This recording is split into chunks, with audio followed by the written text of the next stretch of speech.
ଜାଣିଛୁ ତ ହଁ ସେମାନେ ପିଲାଙ୍କ ସାଙ୍ଗରେ ସମାନ କଣ କହିବେ କଣ ଅଖା ତାଙ୍କର କଥା ନାହିଁ ଅଖା ବି ଯଦି କିଛି ନ ଥାଏ ସେ ସେଇଟା କଥା ତୁ ମତେ କଣ ପାଇଁ ପଚାରୁ ତୁ ଘରର ମୁଣ୍ଡିଆ ମଲ ତକ କାଇଁ ହେଇଛୁ କୁହ ମତେ ସେଟା ଲୋକ କଣ କେମିତି କଥାବାର୍ତ୍ତା କରନ୍ତି ତାକୁ ଫେର ସମ୍ଭାଳିବ ନା ନାହିଁ ତୁମେ ନାଇଁ ମୁଁ ବାସ୍ ସେଇ କଥା ଆଲୋଚନା ମୁଁ କହିବି ଦେଖିଆ ଭିଡିଓ ବାହାର କଲ ଦେଖିଆ ଟିକେ ମୁଁ ଭିଡିଓ କରିଛି ବାହାର କଲ ଦେଖିଆ ଟିକେ नमस्कार सामान्य जय जगन्नाथ गोटे नुआ फ्रेश ब्लॉग को आपण मानक बहुत बहुत स्वागत जदि नुआ अच्छा चैनल को सब्सक्राइब करनी आ पाखर थी बेल आइकन को प्रेस करनी किसी नुआ नुआ वीडियो देखा तो चलतु वीडियो को आज स्टार्ट करिया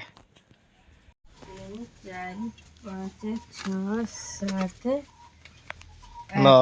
12 16 18 17 13 900 तो आमर विभान आसवे आज भोग खावाई तो विभान आसी सारे सेपटे खाऊँ अलग लोक तो आम घर को आसी 1 ରୁ 1:30 भितर पहुँचे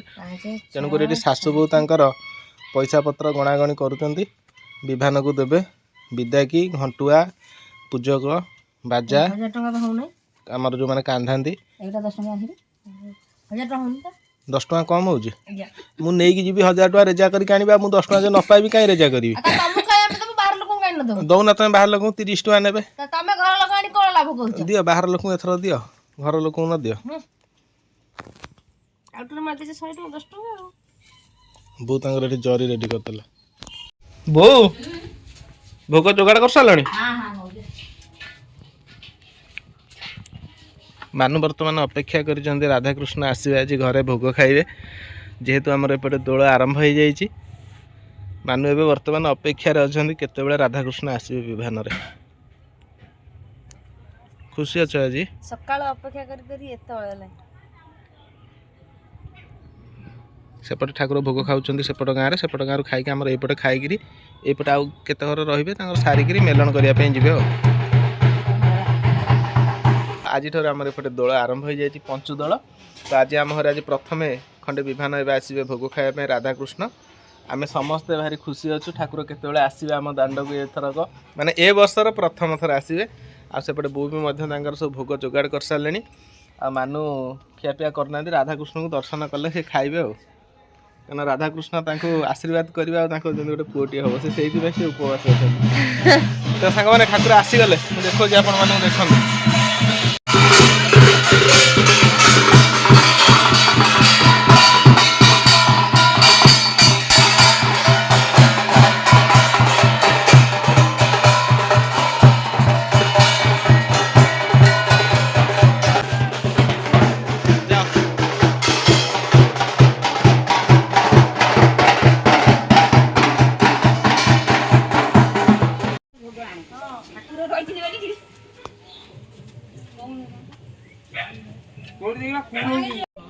सिटुआ ना तुम कौन भारी डेरी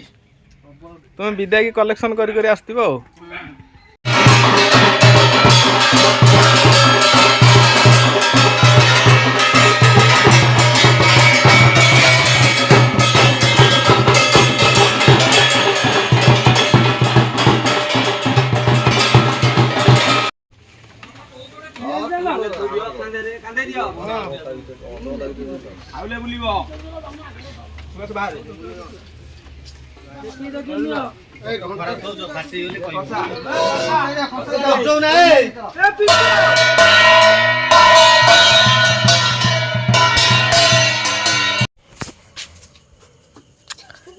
हाँ कौन कहूल फोन रे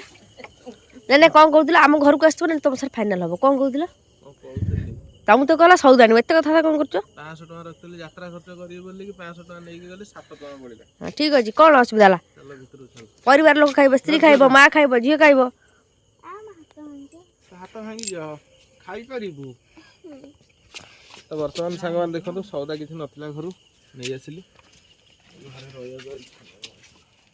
सौदा पत्र दे दी जोड़ जाउ कोना पुन सरी गला आसीबो फोन करले आसी पहुंच जीवो सौदा दरकार कहि माने आसी सडन पहुंच जीवो सौदाटा देई कि जोड़ सारुटा भूली जाइदिले हला सारु दुईटा बंधा कोबी ये बिंध बिंध कोबी होई छी बंधा कोबी ना कोबी देखिलु आगे बंधा कोबी ना बिंध कोबी जे कोन ओजन आउ कोन आसी एटा कखारु आसी हमर तो कखारु माने डालमा रे टे एले कखारु काई आनुतलो फसल लागने 1 नंबर कखारु ए एटा पकिला बड़ी सब जिंस पले तेल नेबू आसी ले भेंडी लो भेंडी ଏ ତୁ କହିଥିଲ ତ ସେଦିନ ହେଇତି ପାଇଁ ନେଇ କଲର ଆଣିନା କାଜି ଭାରି ରେଟ୍ 3ଟା 20 ଟଙ୍କା ଆଗରୁ ରଖି ଦିଅ ଆଉ ମିଲଣ କୋଣ ଯିବା କୁଆଡେ ଯିବା ବା କହୁଥିଲ ସରିଗଲା ମିଲଣ କୁଆଡେ ଯିବା ଯା ଛକରେ ବସିବା ଯା ପଇସା ନାହିଁ ମା 500 ଟଙ୍କା ରଖିଥିଲି ତତେ 1000 ଟଙ୍କା ଦେଇଥିଲି ସକାଳେ 1500 ଟଙ୍କା ଉଠେଇକି ଆଣିଥିଲି 500 ଟଙ୍କା ରଖିଥିଲି ମୁଁ କହିଲି 500 ଟଙ୍କା ତ ଆଜି ମିଲଣ ବୁଲା ହବ 500 ଟଙ୍କା ସରିଗଲା ଯାତ୍ରା ଖର୍ଚ୍ଚ ଚାହା ଟିକେ ଅଛି ଦିଅ ଚା ନାହିଁ ସକାଳୁ ସକାଳୁ ମାନୁ ତାଙ୍କର ଗାଧୁଆ ପାଧୁଆ କାମ ସାରି ତ ଏଠି ରୋଷେଇରେ ଲାଗିଗଲେ ତ ଆଜି କରୁଛନ୍ତି ପୋଟଳ ତରକାରୀ ଏ ପୋଟଳର ଆଉ ଅବସ୍ଥା ଅଛି ଆଉ ଆଜି ପରିବା କାଲି ଶୁକୁଛି କଣ କରିପାରିବୁ ସେ ଭଲ ଲାଗିବ ନା ପାଚି ଯାଇଛି ସବୁ ପାଚି ଯାଇଛି ଶୁଖି ଯାଇଛି ସବୁ ନାଟର ଗୋବର୍ଦ୍ଧନ ହିଁ ମାଉଛି ସବୁ ନାଟର ଗୋବର୍ଦ୍ଧନ ହିଁ ମାଉସି ବା ଖାଲି କୁଣିଆ ଲୋକ ତାକୁ କିଛି କୁହା ହଉନି କେତେବେଳେ ମୁଣ୍ଡକୁ ଜୁଟିବ ପରିବାର ସାରା ମିଶିକି କହିବୁ ଖାଲି କହୁଛୁ ମୁଁ ପଖାଳ ଖାଇବି ଆଉ ଅଲଗା ଜିନିଷ କିଛି ଖାଇବିନି ତାରି ପାଇଁ ସବୁ ଜିନିଷ ଆମର ନଷ୍ଟ ହଉଛି ତ ଏଠି ପୋଟଳ ତରକାରୀ ପାଇଁ ସବୁ ପ୍ରସ୍ତୁତି କରୁଛନ୍ତି ମାନୁ ପିଆଜ ରସୁଣ ଅଦା ଏପଟେ ବିଲାତି ଆଳୁ ମସଲା ବଟା ହବ ମସଲା ବଟା ହେଲେ ତରକାରୀ ହବ ଝିଅ ସ୍କୁଲ ପଳେଇଛି ନା ହଁ ପରୀକ୍ଷା ବା ତ ସକାଳୁ ଉଠିବ ମଣିଷ କିଛି ନା କିଛି ଟେନସନ୍ ମୁଣ୍ଡରେ ନେବା ପାଇଁ ପଡ଼ିବ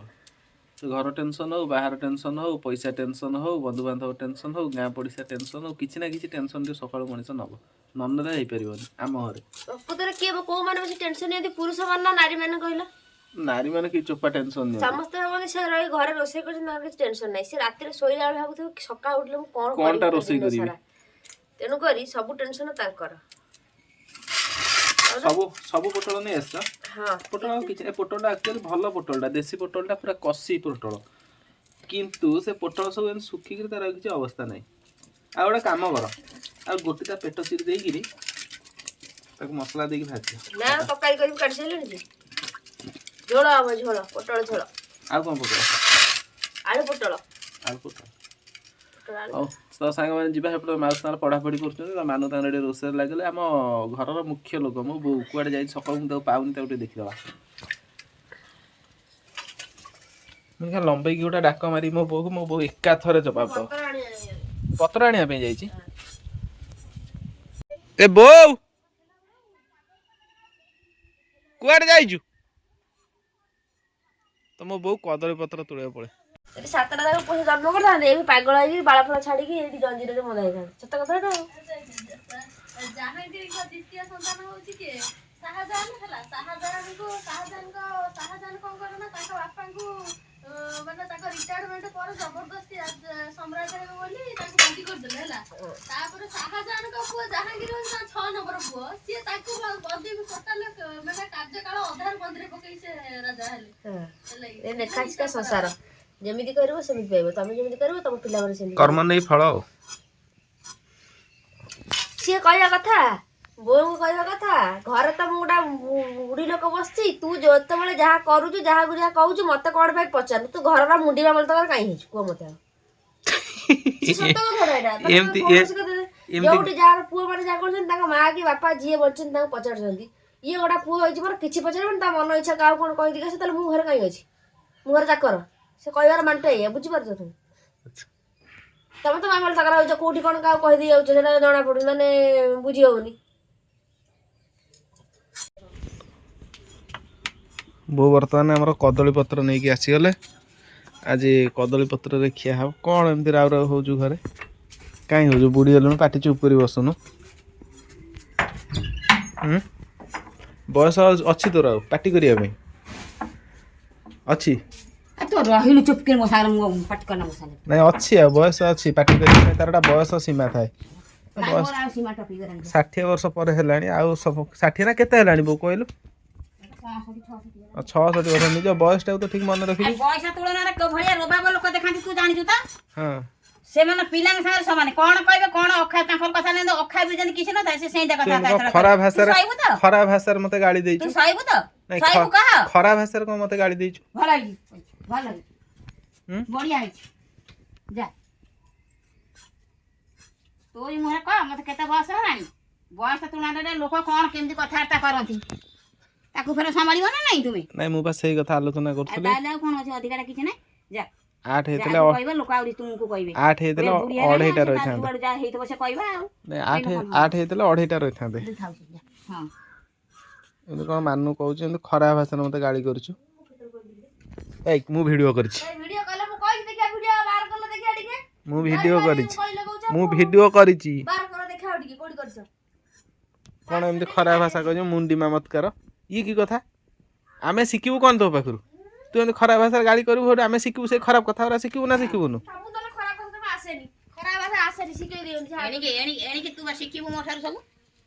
ତତେ ମୁଁ ଶିଖେଇବି ଏଣିକି ଆଉ ମୁଁ କଣ କରିବି ଆଉ ବିଚରା ଆମର ଯୋଉ କେଁ କଟର କଜିଆ ମଜିଆ ଭିତରେ ବିଚରା ମାଉସୀଟା ଫସି ଯାଇଛି ଏଠି ସିଏ ତାକୁ କଣ କିଏ ଡାକୁଛି ଘୁରଉଛି ଡାକି ତା ଭିତରେ ତାର ମନ ହଉଛି ଟିକେ ଆମ କଜିଆରେ ଯୋଗ ଦେବା ପାଇଁ କିନ୍ତୁ ସେ ତାପରେ ଚିନ୍ତା କରୁଛି ନାଇଁ ମୁଁ କୁଣିଆ ଲୋକ ମୁଁ କାହିଁ ଯୋଗ ଦେବି। ସିଏ କାହିଁ ଯୋଗ ଦବ ଏଇ ହସିଲା ଇଏ କଣ ସ୍ପଟ ଅଛି ଏ ହସିଲା ମାଉସୀ ତାର ଗୋଟାଏ ଜାଗାରେ ବସି ବସି ପକ୍କା ଘୁରି ସାରିଲାଣି। ତମ କଥା ଶୁଣି ମତେ ହସ ମାଡୁଛି ସତ କଥା ତମ କଥାରେ ଯିଏ କଥା କହିବ ପାଗଳ ହେଇଯିବ ମା ପୁଅ ଝଗଡ଼ା ସେଟା ଥାଏ ଝଗଡା ତାର ନାହିଁ ଯୋଉଟା ହିସାବ ଥାଏ ମୋ ମନ ନାଇଁ ସିଏ ସେଇଟାକୁ ବସିକି ତାର ହୃଦବୋଧ କରୁଥିବ ସେ ତାକୁ ତ ମୂର୍ଖ ଠଉରା ନା କିଏ ଇଏ ମୁଣ୍ଡରେ ପୁରା ଭାବୁଥିବ ପକୁତ ପୁଅ କଣ ହଉଛି ମା କଣ ହଉଛି ସେ ତ ମାନୁ ହୃଦବୋଧ କହୁଛି କରୁଥିବ। ଯଦି 7ଟା ପୁଅ ହେଇଥାନ୍ତେ ବୋଉ ଏତେବେଳକୁ ପାଗଳ ହେଇକି ଝଞ୍ଜିରରେ ବନ୍ଧା ସରନ୍ତେଣି। ଏମିତି ମୋ ବୋଉକୁ ସେ କହିଛି ଆଜି ମାନୁ ମୁଁ ସବୁ ଭିଡ଼ିଓ କରିକି ରଖିଛି। ତମେ ମୋ କହିବାର ମତଲବଟା ବୁଝିପାରୁନ ତମର ଭଳିଆ ସବୁ ପାଗଳ କଣ ପାଇଁ ମୋ ବୋଉକୁ ଝଞ୍ଜିରରେ ବନ୍ଧା ହବ ସେ ଗୋଟିଏ ଏ ପାଗଳ ହଁ ପାଗଳ ମୁଁ ଅଧିକା ଲୋକେ ଜାଣିଲ ସେ କେତେ ପାଗଳ ଶୁଣେଇ ପାରୁନାହାନ୍ତି 8 ପାଗଳ ବି ଶୁଣୁଛନ୍ତି ସେ ନିଜେ ପାଗଳ ହିଁ ବନ୍ଧା ହେଇଥାନ୍ତି ହଁ ସେ କଥାଟା ସେ କହିଲା ପାଗଳ ମଝିରେ ବନ୍ଧା ହେଇକି ଜଞ୍ଜିର ବନ୍ଧା ତୁ ତାକୁ ସବୁ ଓଲଟା ମୋଲଟା ଖାସ ଶାଶୁ ବୋହୂ ଭିତରେ କଜିଆ କରିବା ସକାଶେ ତୁ ଲଗେଇଛୁ ପାଲା ଜଣା ପଡିଗଲା ହେଲା ଜଣା ହେଲା ବା ମୋ ଜୀବନରେ ତ ଗୋଟାଏ ଲକ୍ଷ୍ୟ କେମିତି ଶାଶୁ ବୋହୂ ଭିତରେ ଝଗଡ଼ା ହବ ମୁଁ ଦେଖିବି। ତୁ କରିବୁନି କି କରିପାରିବୁନି ମାର ଦିଦି ମାର ଦିଦି ମାରୁଛି 10 ବର୍ଷ ହେଲାଣି ଗୋଟେ ପ୍ରୟାସ ମୋର ଜାରି ରହିଛି କେମିତି ଆଉ 10 ବର୍ଷର ମୋ ଶାଶୁ ଜୀବନ ବୋହୂଙ୍କ ଭିତରେ ଝଗଡ଼ା ହବ ମୁଁ ଟିକେ ଦେଖିବି ସେ ଘଣ୍ଟାଏ ହଉ କି ଅଧଘଣ୍ଟା ହଉ ଝଗଡ଼ା ହବ ହଉଛି ମଝିରେ ମଝିରେ କିନ୍ତୁ ମୋ ବୋଉର ଟିକେ ଅଧିକା ରହୁଛି ମାନେ ରାଗଟା ମାନୁର ଟିକେ ଡାଉନ ହେଇଯାଉଛି ସେ ଥୋମଣା ମୋମଣା ଦିଟା ଖଣ୍ଡେ ଖାଇକିରି ନାଇଁ ନାଇଁ ମାନୁ ସିଏ ଯୋଉ ଜାକି କଥାଟା ମୁଁ ପଳେଇ କହେ ରାଗିକି ତାକୁ କହେ ସେ କଥାଟାକୁ ଠିକ ପରମୁତରେ ଭାବେ ଯେ ଏଇ କଥାଟା ବୋଉ କହିଛନ୍ତି ବୋଉ ଠିକ କଥାଟା ଠିକ କହିଛନ୍ତି କଥାଟା ମୁଁ କହିଛି ଜମା ଭୁଲ ମୋ କହେନି ବୋଉ ତା ଜୀବନରେ ଯାହା କୁହେ ସବୁ ଠିକ କଥା ମୁଁ କୁହେ। ଭୁଲ କହେନି ଏମିତି ବି ତ ବାପା ଥିଲା ବି ମୁଁ ଏମିତି ସେ କହି କଥାର ଆସିଛି କଥାରେ କାହାକୁ ଲେକ୍ଚର କାହାକୁ ମାଷ୍ଟର କାହାକୁ ହିନ୍ଦୀ ମାଷ୍ଟର କାହାକୁ ପିଟି ମାଷ୍ଟର ସବୁ ଚ୍ୟାଲେଞ୍ଜ ମାରିଥବ। ମାଉସୀ କଣ ହବ ଟିକେ ମୁଁ ବି କହିଲୁ? ତ ବାପାକୁ ବି କହିଛି ମାଉସୀ କଣ ହବ ଟିକେ କହିଲୁ? ସମସ୍ତଙ୍କର ଅଛି ହେଇ, ତାଙ୍କ ମୁଣ୍ଡରେ ମାଉସୀ କି ଚାକିରି କରିବ କହ ମାଉସୀ କୋଉ ଚାକିରି କରିବ ନାଇଁ ମୁଁ ଗାଈ ରଖିବି ଗାଈ ବିଜନେସ୍ କରିବି ମୁଁ ବିଜନେସ୍ କରିବି ତେଣୁକରି ମୋର ଗୋଟାଏ ଲକ୍ଷ୍ୟ ଅଛି କେମିତି ଶାଶୁ ବୋହୂ ଭିତରେ ଝଗଡ଼ା ହବ କିନ୍ତୁ ହେଇପାରୁନି ମୁଁ ସେଇ ଗୋଟାଏ ମୋର ଗୋଟେ ଶେଷ ଆଶା ଅଛି ତୁ ଘର ଭଙ୍ଗା କୁତୁର୍ପିଆ କାରଣ ଆଇଡି ଯୋଉ ଉପରେ ପ୍ରୋବ୍ଲେମ ହେଲାଣି ଗୋଟେ ଦିନ ଝଗଡ଼ା ହେଲେ ସେଟା ଭିଡିଓଟା ଭାଇରାଲ ହବ ଆଉ ଲୋକମାନେ ସବୁ ଦେଖିବେ। ହଁ ପ୍ରଥମ ଥର ଶାଶୁ ବୋହୂଙ୍କ ଭିତରେ ହେଲା ଭୟଙ୍କର ଝଗଡ଼ା ଏମିତି ଗୋଟେ ଟାଇଟଲ ଦିଆହବ ନାଇଁ ତୁ ତ ନଥିଲୁ କିନ୍ତୁ ହଉନି ତାଙ୍କ ଭିତରେ ଜମା ହଉନି ମୁଁ ବିଚରା ଧରା ତୁ ଆସି ପଡ଼ିଯାଉଛି। କେମିତି ଜାଣିଲୁ ମୁଁ ବୋଉକୁ ବୋଉ ହିସାବରେ ଯାହା କହୁଛି ମାନୁକୁ ମାନୁ ହିସାବରେ ଯାହା କହୁଛି ସିଏ ମୁଁ ସାଡୁ ବୁଲିବାରେ ସନ୍ଧ୍ୟା ବେଳକୁ ତାଙ୍କର ମେଣ୍ଢା କଣ ଜଡ଼ା ତେଲ ମେଣ୍ଢା ବାଳ ତାଙ୍କ ପାର୍ଲାମେଣ୍ଟରେ ସେ କଥା ପକେଇ ଦଉଛନ୍ତି ଲାଷ୍ଟକୁ ଦୋଷୀ ସାବ୍ୟସ୍ତ କରିଦଉଛନ୍ତି ମତେ ମୁଁ ଧରା ପଡ଼ିଯାଉଛି ଏଥର ଗୋଟେ କିଛି ଅଲଗା ବାବଦରେ କରିବାକୁ ପଡ଼ିବ ତ ଆପଣମାନେ କିଛି ଜାଣିଛନ୍ତି ଗୁଣି ଗାରେଡି କର ଯଦି ଟ୍ରିକ୍ ଜାଣିଛନ୍ତି ତାହେଲେ ନିଶ୍ଚିନ୍ତ ମତେ ଟିକେ କମେଣ୍ଟରେ କହିବେ ଆଉ ମୁଁ ସେଟା ପ୍ରୟୋଗ କରିବି। ନାଇଁ ଆମ ଶାଶୁ ବୋହୂ ଯେ ଗୁଣି ଗାରେଡି କରିପାରିବ କିନ୍ତୁ ମୁହଁରେ କିଛି ସିଏ ବି କରିପାରିବ କାମ କରିବନି ସେ ଜିନିଷ ବି ଦରକାର ପଡ଼ିଲେ କାମ କରିବନି। କାମ କରିବନି ହଉ ଯିବା ସାଙ୍ଗମାନେ 11ଟା ବାଜିଗଲା ମୋର ଆଉ ଟିକେ କାମ ଅଛି କାମ ସାରିବି ଝିଅକୁ ସ୍କୁଲ ଆଣିବି ଆଣିଲା ପରେ ପୁଣି ହଁ ତ ଆପଣମାନଙ୍କ ସହ ଝିଅ ଦେଖା ହବ। କହିଥିଲା ତ କଣ କରିବ କେଜାଣି କହିଥିଲା 11:30 ବେଳକୁ ପଠେଇବୁ ମୁଁ କହିଲି ସେ ଆଜି ନୁହଁ ଟେନସନ କାଲି ବାପା ଯାଇଥାନ୍ତା ମାଉସୀ ହେ ବା ମାଉସୀ ଅଛି ଆମର ନା, ସେ ନେଇ ଆସିବ ମାଉସୀ ନାଇଁ ନାଇଁ ସେ ଟିକେ ସାଇକେଲ ଗଡ଼େଇ ଦେଲ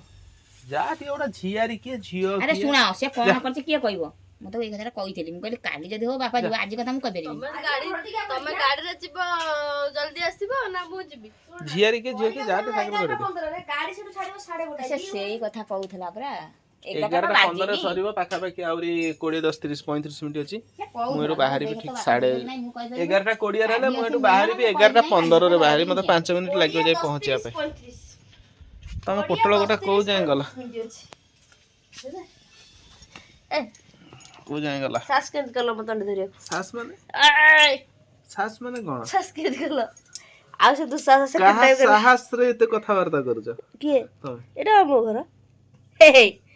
ଏଇ ଲୋକ ଆସି ଦାଣ୍ଡ ନାଳ ଠିଆ କରିଦେଇଲ ସସ୍ମିତା ମିଶ୍ର ଘର। ପଛରେ ଗୋଡେଇ ଆସିଲା 10 ବର୍ଷ ପରେ ଏଇଖିଣା ସେ ଅଧିକାର ସାବ୍ୟସ୍ତ ଯାହା ନାଁରେ ଲୋକ ପଚାରେ ଗାଁ ଲୋକ କିଏ ବାହାଘର ହଉ ଏଇଟା ଏଇଟା ସସ୍ମିତା ମିଶ୍ର ଘର ବା। କୋର୍ଟରେ ଆପ୍ଲାଏ କରିଦେବି ଡିଭୋର୍ସ। କିଏ ଯାଉନ କରିବ? ଇଏ ତ ଗୋଟେ କଥା ବୁଝୁଛି ତୁ ତ ଜନ୍ମ ହେଇକି ଗୋଟେ କଥା ବୁଝୁନ କାହା କହୁଛୁ ସେ କଥା ଆସି ଯାଇଛୁ କଣ କହୁଛୁ କଣ ବୁଝି ପାରୁନ ଜନ୍ମ ହେଇକିରି ଓ ସିଏ ଆସିଛି ବୁଝୁଛି। ହଁ ହେଲା ଆଉ ଥରେ କହିଲି ମତେ ସୁବିଲାନି। ଚାପୁଡାକୁ ମାନେ ରଖିଛୁ ଏ ଗାଲ ଆଉ ସେ ଗାଲ ତୁ ଏମିତି ପାଟି କରୁଛୁ ମାଉଜି ବିଚରା ଛାନିଆ ବାନିଆ ହେଇକି କେମିତି ଜାକି ଜୁକି ବସିଲାଣି। ସେ କହିଲା ନାନୀ ଠେଇଁ ବସି ଯାଉଛି ନନା ଠେଇଁ ବସି ଯାଉଛି ଦରକାର ପଡ଼ିଲେ ମୋ ଆଡ଼କୁ କାହା ପଳେଇବ କଣ କରିବ। ସେ ବୋଉ ବାଜିଏ ଜମା ଭୁଲ ଭାଲ ତାର ହବନି। ସେ ଯେତେ ଇଏ ହେଲେ ବି ତାର ସବୁ ହିସାବ ଅଛି। ସେ ବେହିସାବରେ ମାରିବନି କାହାକୁ। ଏ କଥାଗୁରା ଭାରି କଷ୍ଟ ଲାଗିଲା। ଚାହିଁଲୁ ଏ କଥାଗୁରା ଭାରି କଷ୍ଟ ଲାଗିଲା। କାନ ଟିକେ ଡେରି ସେ କଣ କହୁଛି କା ପଟୁଆ କଞ୍ଚା ବେଳେ ହାଣ୍ଡି ବାଡେଇଲେ ହାଣ୍ଡିଟା ଠିକ ଗଢା ହୁଏ।